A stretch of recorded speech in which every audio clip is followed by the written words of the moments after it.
శ్రీముఖ గారు మిమ్మల్ని గిన రాహుల్ గాంధీ గారు సల్మాన్ ఖాన్ గారు గిన చూసింటే ఇండియాలో బ్యాచిలర్ రేషియో తగ్గిపోయేది.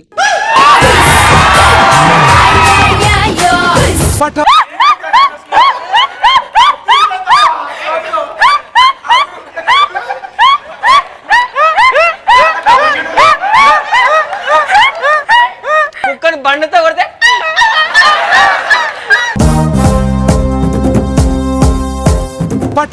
రవి గారు చేసిన హీరోగా సినిమాలో వాడు ఐస్ క్రీమ్ కోన్ పట్టుకొని నిలబడితే అక్కడ శ్రీముఖి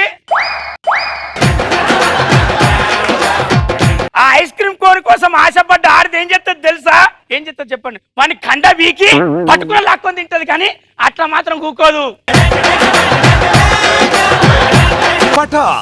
సరే, శ్రీముఖి గురించి ఏం చెప్పాలనుకుంటున్నావు? నిజంగా చాలా గ్రేట్. అవు శ్రీముఖ కాదు ఈ షో. ఎందుకు? ఇద్దరు అబ్బాయిలతో యాంకరింగ్ చేయించడం ఇదే ఫస్ట్ టైం అనుకుంటా. మరి మా సీను ఫస్ట్ టైం పటాస్ అనే స్టాండప్ షో సీన్ గడి గురించే స్టార్ట్ చేశారన్నారు. వాడిని ఎలా అంటే యూట్యూబ్ కామెంట్స్ లో అన్నా నువ్వు మరొక కపిల్ శర్మ అన్నా, మరొక కామెడీ నైట్స్ అన్నా, నిజంగా కపిల్ శర్మ నువ్వన్నా అన్నారు. అందుకే వాడు అక్కడ షో మూసుకున్నాడు.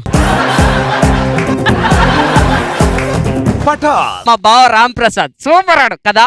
అసలు వాడి ఆటో పంచులు ఏమన్నా పేలుతాయా? ఒకప్పుడు వాడి ఆటోలు పేలేవి, ఇప్పుడు ఆటో టైర్లు పేలుతున్నాయి. ఒకప్పుడు ఆటో పంచుల రామ్ ప్రసాద్, మరి ఇప్పుడు ఆటో పంచర్ల రామ్ ప్రసాద్. సోమవారం నుంచి శనివారం వరకు రాత్రి 9 గంటలు.